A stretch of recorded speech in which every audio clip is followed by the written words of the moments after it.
আপনি যদি মানুষকে না ভালোবাসতে পারেন তাহলে আপনি কখনোই মানুষের ভালোবাসা আশা করবেন না। কেননা মানুষকে ভালোবাসলেই আপনি মানুষের ভালোবাসা পাবেন। একজন ভালো মানুষ কখনোই মানুষকে ভালো না বেসে থাকতে পারবেন না। এটাই হচ্ছে রিয়ালিটি, এটাই বাস্তবতা।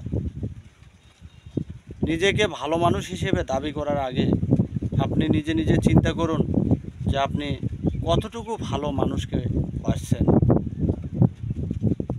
আপনি হিংসাত্মক বোধ আচরণ করে যদি নিজেকে ভালো প্রমাণ করতে চান, সেটি কিন্তু আপনার মূল লক্ষ্য হতে পারে না। মূল লক্ষ্য হচ্ছে আপনার এতটুকুই যে আগে মানুষকে ভালোবাসতে হবে। এটাই হচ্ছে রিয়ালিটি। দেখুন, সে আমার পাশে বসে আছে, অথচ সে কিন্তু আমার কোনো ক্ষতি করছে না। আপনি যদি কারো ক্ষতি না করেন তাহলে আপনি বিশ্বাস রাখুন যে সেও আপনার কখনো ক্ষতি করতে পারে না।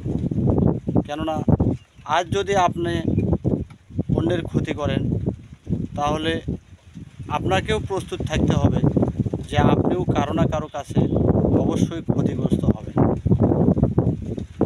এটাই স্বাভাবিক, প্রাকৃতিক নিয়ম এটাই বলে। তো ঠিক আছে বন্ধুরা, চ্যানেলে নতুন হয়ে থাকলে অবশ্যই চ্যানেলটিকে সাবস্ক্রাইব